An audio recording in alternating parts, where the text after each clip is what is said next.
Hello, good morning everyone. I am Rose Tamang. Today I will show you what and how much difference there is between cafe latte and cappuccino by making throughout these videos.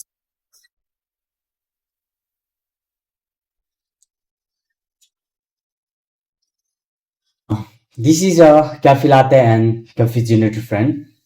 This is a cafe latte. Cafe latte is 25% steamed milk form and 75% steamed milk. And this is a cappuccino. 50% steamed milk form and 50% steamed milk.